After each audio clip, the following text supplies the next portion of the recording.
Diciembre de 1989, en un cuartel militar de la ciudad de Târgoviște, dos figuras temblorosas, esposadas y arrinconadas por la historia, se preparaban para morir. Nicolae y Elena Ceausescu, el matrimonio que durante décadas gobernó Rumania con puño de hierro, estaban a minutos de ser ejecutados por un pelotón de fusilamiento. Las cámaras estaban listas. El pelotón también. Pero para comprender cómo Rumania acabó con su dictador en directo por televisión, primero hay que retroceder décadas, a la semilla del régimen. A los años en que la historia empezó a torcerse. Nicolae Ceausescu nació en 1918, en Scornicești, una aldea rural en el sur de Rumania. Era el tercero de 10 hijos. Su padre, un campesino pobre y alcohólico, lo crió en una casa sin electricidad ni agua corriente. Nicolae apenas terminó la primaria. A los 11 años fue enviado a Bucarest, donde trabajó como zapatero. Su infancia no fue solo humilde, fue brutal, y esa crudeza lo marcó. En los años 30, Rumania era una monarquía con fuertes desigualdades. La industrialización apenas comenzaba. La represión era constante, y en ese contexto, Ceausescu encontró refugio en el comunismo. A los 14 años, se afilió a la organización juvenil comunista, ilegal por entonces. Fue arrestado varias veces, entró y salió de la cárcel. Pero ahí aprendió lo que verdaderamente moldearía su carácter: la disciplina del partido y el silencio.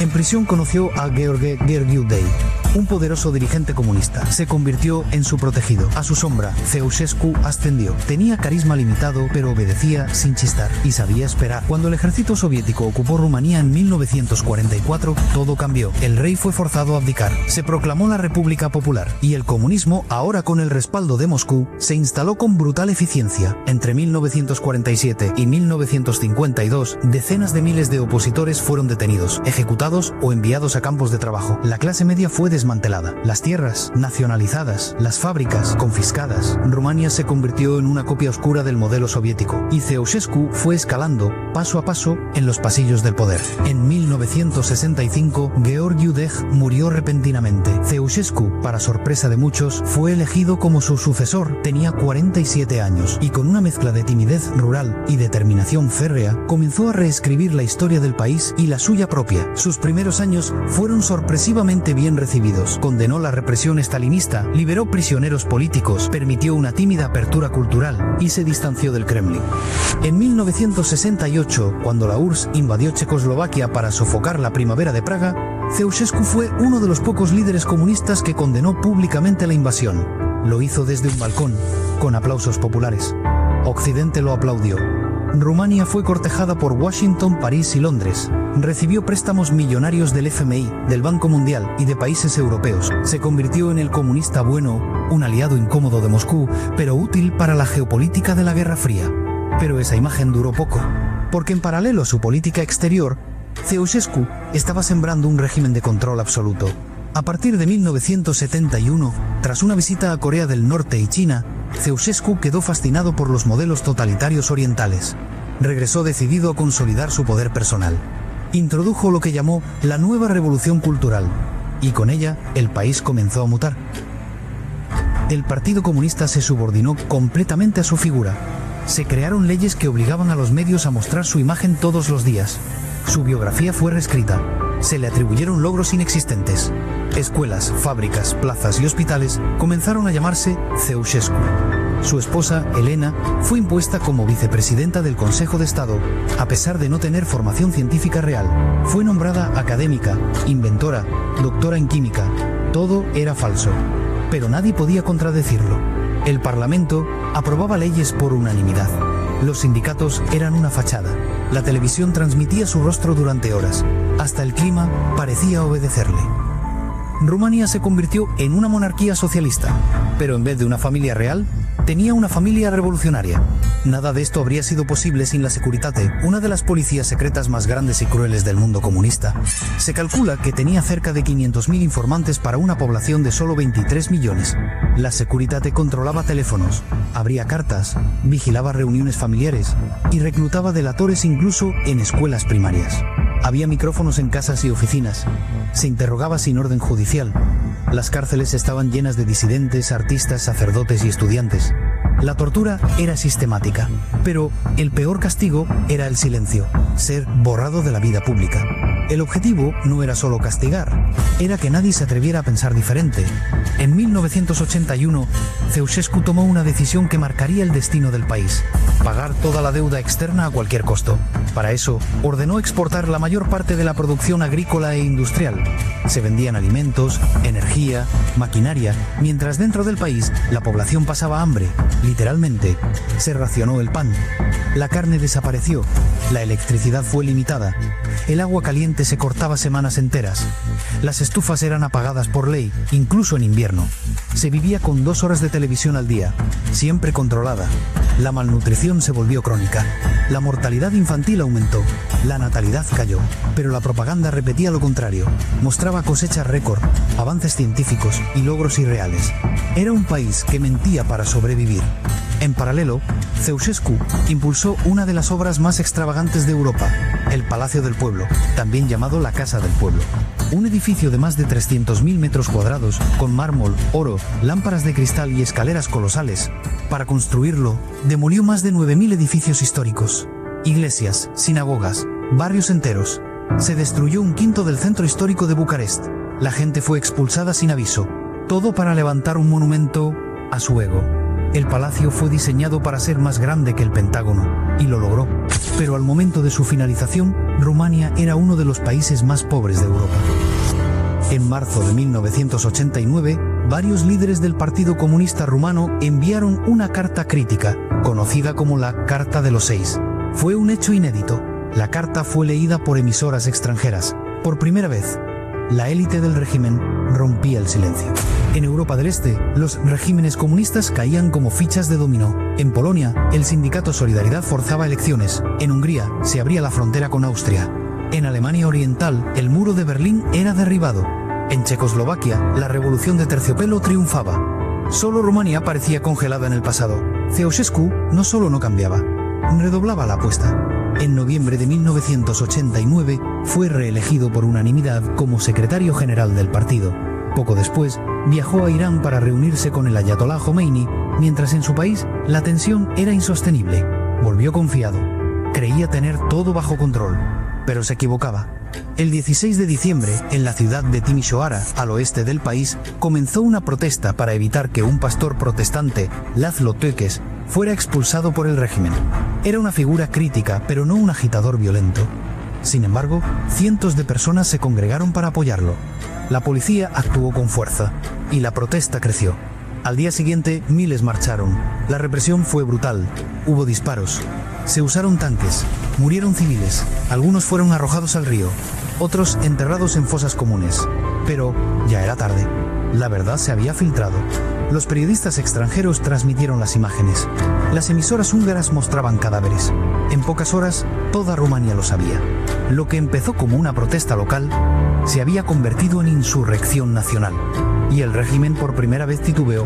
El 21 de diciembre de 1989, desde el balcón del Comité Central del Partido Comunista Rumano, Ceausescu se encontró, por primera vez en décadas, frente a una masa que no lo aclamaba, sino que lo abucheaba. El líder, acostumbrado al silencio absoluto y a la obediencia mecánica, quedó congelado, miró a su esposa, balbuceó. Alguien cortó la transmisión.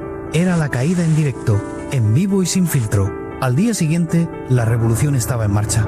El 22 de diciembre por la mañana, las calles de Bucarest estaban llenas de trabajadores, estudiantes, soldados y ciudadanos comunes que ya no temían. Se asaltaban edificios oficiales.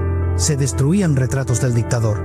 Los micrófonos estatales eran tomados por locutores que, entre lágrimas, confesaban años de mentiras. En el Ministerio de Defensa, algunos oficiales se pasaban del lado del pueblo. En el Comité Central, el caos era total. La seguridad de Ceausescu colapsó. No había plan de contingencia, solo confusión. A las 12:09 del mediodía, Nicolae y Elena Ceausescu subieron al techo del edificio. Un helicóptero esperaba. Era su escape. Volaron hacia el norte, sin destino claro. Fueron rechazados en varios lugares. El sistema que habían construido en torno a su culto ya no existía. Nadie obedecía órdenes. Nadie los quería. Ya no eran líderes. Eran prófugos. Horas después, el piloto del helicóptero recibió una amenaza desde tierra. Si no aterrizas, te derribamos. Aterrizó cerca de Targoviste. Allí, un oficial local que hasta hacía días les habría besado las manos los arrestó. Los encerraron en una base militar y comenzaron las llamadas desde Bucarest. La revolución no sabía qué hacer con ellos, pero había algo que sí sabían: no podían dejarlos vivos por mucho tiempo. Mientras tanto, la televisión estatal rumana había sido tomada por los revolucionarios. Presentadores, artistas y militares transmitían en vivo, durante horas, noticias caóticas. Se pedía calma. Se denunciaban años de crímenes. Se anunciaba la creación del Frente de Salvación Nacional, un nuevo gobierno provisional dirigido por Ion Iliescu, un exfuncionario comunista que había roto con Ceausescu. Los rumores eran constantes. Algunos decían que Ceausescu estaba en Moscú, otros que planificaba un contraataque.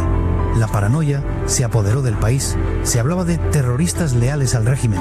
Se disparaba por las noches desde los techos. Se escuchaban explosiones, pero nadie sabía realmente quién disparaba. El miedo persistía. Aunque el dictador ya no gobernaba, su sombra todavía generaba terror. Y entonces surgió una propuesta: juzgarlo de inmediato, en secreto, y transmitirlo después. El 25 de diciembre de 1989, Navidad, Nicolae y Elena Ceausescu fueron llevados ante un tribunal militar improvisado. El juicio se realizó en la sala de una unidad militar en Targoviste. No hubo defensa real. No hubo jurado. No hubo garantías. Duró menos de una hora. La acusación leyó los cargos: genocidio, subversión del poder del Estado, destrucción de la economía nacional, enriquecimiento ilícito e intento de fuga con fondos del Estado. Los Ceausescu se negaron a reconocer al tribunal. Repetían que aún eran presidentes legítimos. Se burlaban. Elena insultaba a los jueces. Nicolae cantó el himno socialista. Negaron todas las acusaciones. Reclamaron un abogado. No lo obtuvieron. Y entonces, el veredicto: pena de muerte para ambos, de forma inmediata. Los Ceausescu fueron sacados al patio trasero del cuartel. Les ataron las manos con cordones de zapatos. Un muro pelado y frío esperaba. Elena gritaba. Nicolae intentaba mantener la dignidad. Un soldado les ofreció capuchas. Rechazaron. A las 14. 50 horas. 3 soldados del pelotón dispararon simultáneamente. Usaron rifles automáticos. Más de 120 balas fueron disparadas. El cuerpo de Nicolae cayó hacia un lado. El de Elena, de espaldas. Un silencio espeso siguió al estruendo.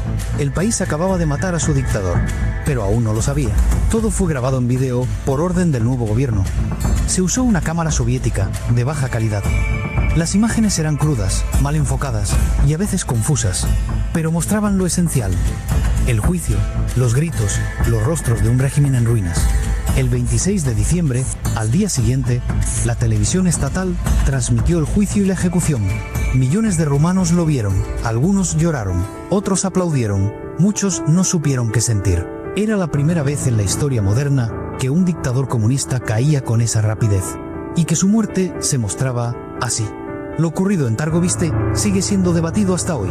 El juicio fue ilegal por cualquier estándar. No hubo debido proceso, no hubo posibilidad real de defensa. Fue un acto de justicia sumaria, camuflado de tribunal, pero también fue una válvula de escape. La sociedad rumana estaba fracturada. Las instituciones colapsaban. Había miedo, rabia, incertidumbre. Y el cadáver de Ceausescu se convirtió en un símbolo, la prueba viva de que el régimen había terminado. Transmitir su ejecución no fue solo un acto de justicia política, fue una operación psicológica, un mensaje brutal: esto se acabó. En los años siguientes, Rumania intentó reconstruirse, pero el peso del pasado no desapareció con la muerte de un hombre. Miles de archivos de la Securitate fueron desclasificados. Se supo de espionaje entre amigos, traiciones familiares y vidas destruidas. Muchos de los burócratas del régimen se reciclaron en el nuevo gobierno. Algunos, como Ion Iliescu, fueron presidentes. El palacio que Ceausescu construyó sigue en pie. Hoy es sede del Parlamento, un monumento al exceso, al delirio y a la memoria difícil. Y la cinta del juicio sigue circulando. Las imágenes de aquel 25 de diciembre de 1989 todavía impactan, no porque muestren sangre, sino por lo que representan. Un país empobrecido que, tras décadas de represión, se sacudió el miedo. Un dictador que, tras décadas de poder absoluto, terminó frente a un muro de ladrillo. Una revolución transmitida en directo que usó la televisión como arma final. La muerte de Ceausescu no fue el final de la historia. Fue solo el primer acto de una transición larga, confusa y todavía incompleta. Pero, durante unos minutos, en una sala mal iluminada, con balas y cámaras, la historia pareció tener justicia, o al menos, algo parecido. Dirigió el país con mano de hierro y pensó que su momento de gloria